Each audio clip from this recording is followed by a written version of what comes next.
When she was still in elementary school, our daughter Rachel's school did a school-wide fundraising project one time.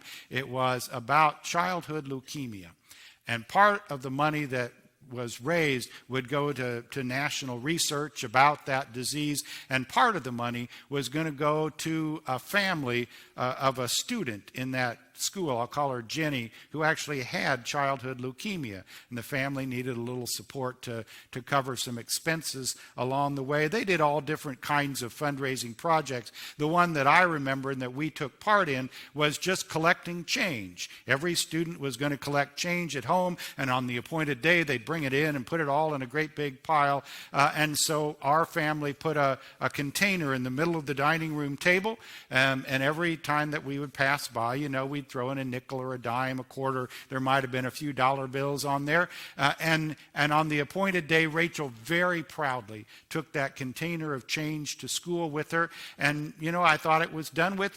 Our family had kind of done our sensible participation in that fundraising project, but it wasn't quite over. A couple mornings later, Rachel came out of her room on her way to school, and she was carrying this enormous plastic bag just crammed full of money. More money than I even had any idea that she had. And, well, I was a little taken aback. I began my fatherly investigations that morning, and I said, Rachel, what is that for? And she said, it's for our class project. It's for Jenny and leukemia. And I said, well, where did all that money come from? And she said, it's mine. It's my allowance. It's my birthday money. And I said, do you even know how much money is in that bag? She said, yeah, all of it.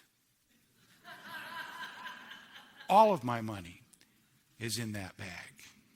And I started to say what most parents would probably say. I started to say, now, honey, that's a great thought, but you've got to learn to save your money too. I started to say, I appreciate your generosity, but you got to be sensible about how you give. I started to say all those things. Rachel must have been able to tell I was about to intervene in her action, and so she stepped up and she looked up at me and she said, but Daddy, it's for Jenny and leukemia. Her little heart had been touched. And doggone it, now my heart had been touched too. And I didn't say anything to her at all. I just kind of nodded and cried and learned.